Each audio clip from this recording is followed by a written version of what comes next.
Hey, saving my coin budget friends, it's your girl Shalisha, and in today's video we're going to talk about starting a monthly budget. So if you like budgeting videos, cash stuffing, sinking funds, single mother finances on a low income, go ahead and hit that like and subscribe bell so you do not miss the time when I post. If this is your first time seeing my video, hey, thank you so much for clicking on it. If you're a returning subscriber and oldie but goodie, hey, thank you so much for coming on back. All right, so we're going to get right into this. But first, you may be asking, what is a monthly budget? A monthly budget is a plan on how you will spend your money for the month. Monthly budgets are popular because it allows for you to see your recurring expenses like your rent, utilities, credit card payments, as well as other loans of spending, but also lets you know about money that you may be able to save. A budget should make it easier for planned expenses before they happen, rather than hoping that you have enough money to cover essential costs or emergencies. Budgets can also make you more mindful of how you are spending your money, making it easier to prioritize spending on things that are important to you while reducing spending in things that aren't as important. I have to say, all budgets are different. What is important to me may not be important to you or may not have anything to do with your lifestyle. So these budgeting tips are personal to you. You can use them and you can shape them to your current situation, to your income, to if you have a partner, if you have children, whatever your situation is, you are able to cultivate what your budget is. Budgeting is not the same for everyone, and I do want to put that disclaimer out there. My budget is not your budget, and your budget is not my budget. So here are 5 steps to starting your monthly budget. Step 1, it is calculating your monthly income. So your monthly income is what you bring home, either if you get paid bi-weekly, that's your 2 paychecks. If you get paid weekly, that'll be your 4 paychecks or sometimes 5.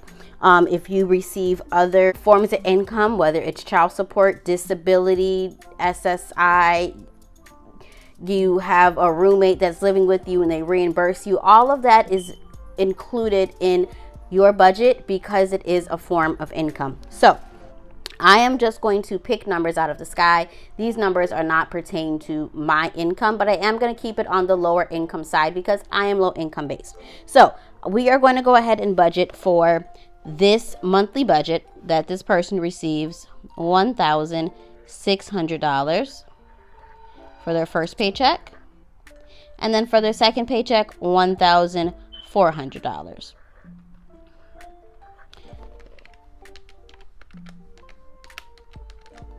So that makes their total an even $3,000. So when it comes to calculating your monthly income, you have to look for consistent sources of income. It is not just something that this week you got $70 from your cousin that paid you back, and then next week your significant other said that they were going to give you $50. It's something that is concrete and consistent. It's something that you can always count on because you know that you'll be able to pay your bills. For step 2, this is spend a month or 2 of tracking your expenses. So what that is, you'll be able to see exactly what you spend your money on. So if you have your checking account, you're able to print out your statements and you are able to see what you are spending your money on. You're able to see if you are spending $60 or $70 a week at Dunkin' Donuts or Starbucks, because I'm a Dunkin' drinker, but I know we got some Starbucks drinkers. So you will be able to track your expenses. If you are out and you're eating up all your food, you may think you're spending $150 food, but realistically you're spending $500, $600. So step 2 would be tracking your expenses. What you are spending it on, the amount that you're spending it on, so you can create a realistic budget. But don't forget that you should do this not just on a monthly basis. You should do this every time that you get paid as well. Step 3 is to think about your financial priorities. So after you have sat down and you're able to see what you are spending your money on and seeing if it aligns with your financial priorities. There are some things that you cannot change. You can't change your rent. You can't change how much your bills are or how much you spend on food, unless you like change, your places that you shop, but those things are typically stay the same. But what you can do is look at the things that are unnecessary that are in your budget. So your takeout or your monthly subscriptions are things that you can change. If you have a gym membership and you ain't been to the gym in 6 months, then maybe you can rethink about if this is really vital for me. Next is to build your budget. Allocating money that is going to make sense to you. So step 4 is designing your budget. So you're going to list out all of the bills and things that you have to put into your budget. So here we are going to go ahead and list out the bills that someone potentially could pay.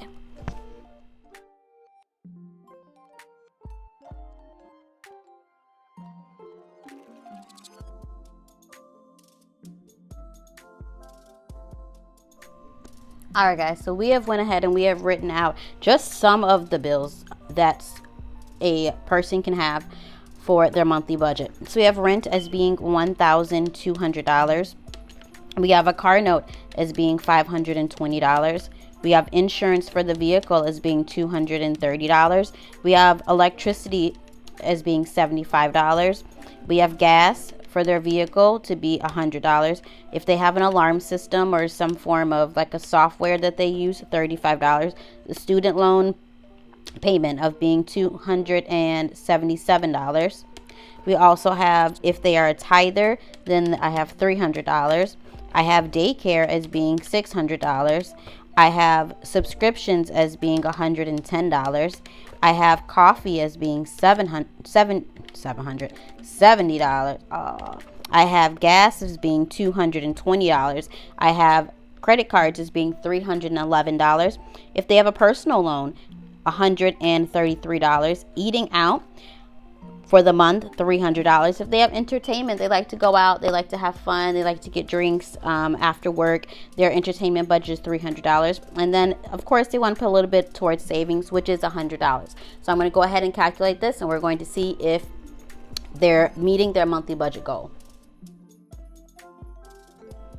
All right, guys, so I am back from calculating. So this person brought home $3,000 for their monthly expenses, and based on this amount, they are living above their means. They are spending $4,961, so $1,961 over budget. So this goes back to step 2 when I said you do have to look over your budget and track your expenses to see exactly what you are spending in a month. There are some things that they can possibly cut out, but they would have to see if that is possible. The entertainment is eating out. It's taking up at least $600 of that over the budget amount.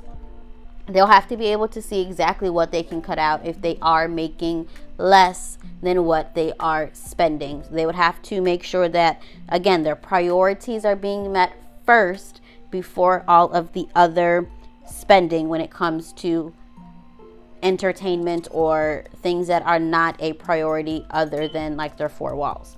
Is a great way for you to sit down and organize your financial priorities. Budgeting for everyone is different. Childcare for someone may be vital than someone else that doesn't have childcare, or someone that doesn't have credit card debt. Everyone's journey is different, so your monthly budget is going to be different. But the things that you still have to do is making sure that you are prioritizing what is important. And if you are able to restrict some things or cut out some things for a little bit of time, so you can get into the rhythm of making sure that you are earning more than you are spending, to get to the point of starting to actually save money. Making sure that you have a monthly budget down pat, so you know exactly, I'm bringing in less than I'm making, so I have X amount that I need to save, or I am spending more than I'm making, so I need to reevaluate my budget. So remember, if you are just starting to make a monthly budget, or you are just starting to budget in general, the 5 steps are to calculate your monthly income. This is the money that you bring home every 2 weeks, every week if it is weekly pay, every 2 weeks if it's bi-weekly, if you get paid every day, if you're a server, or if you are in a field where you're paid in cash. Come up with the average amount of what you would bring home on a monthly basis. Step 2, look over your bank statements or your credit card statements for the last 1 to 2 months and see exactly what you are spending your money on. 3, think about what your financial priorities are. What exactly do you want for your finances and what is important to you? Is it having a 3 to 6 months of living expenses saved? If it's not, is it not being able to use your credit cards? Is it becoming debt free for your car? Whatever your financial priority is, figure out what it is and come up with the plan on how you're going to make that happen. 4th is going to be design your budget. Design your monthly budget after you have figured out exactly what you can take out of your budget, what you need to keep in your budget, how you can maneuver some things in your budget. And 4, track your spending and refine your budget as needed. Continue to track your spending as you are on this budget journey. And if you need to tweak some things, if you are realizing that you have 4 or 5 subscriptions and you are only really using one of those subscription services, go ahead and pause the other 3 until you are like, you know what, maybe I can put that back into my budget. And remember, always make a monthly budget so you know that I am able to meet my needs, and every month has a specific goal and it changes. This month it's about to be June. It's Father's Day. So if you are celebrating a father, a grandfather, a male figure in your life, that is going to require for you to take something out of your budget to celebrate them or to give them a gift. Or even if you are spending time with them, that may be a day that you typically work and you are deciding to celebrate with your dad or your father figure, your male figure. So that is going to be something that's going to affect your budget. So you have to also think of what season you are in your life. In July is 4th of July. You may want to celebrate with your family. August, your kids may be going back to school, and that's going to affect your budget. Christmas is coming 6 months from now. So Christmas is going to be affecting your budget. And all of life that has unknown circumstances can always affect your budget. So start a budget. Figure out exactly what is important to you, what you want to be able to save for, what you want to be able to have a backup plan for, so you are able to crush your savings, your financial goals, becoming debt free. Let me know what your goal is for your priority for the month of June. This is how we are going to set up our budget. Let me know, have you created your monthly budget for June? If not, my next video when I am setting up my monthly budget. I'll see you in my next one. Bye.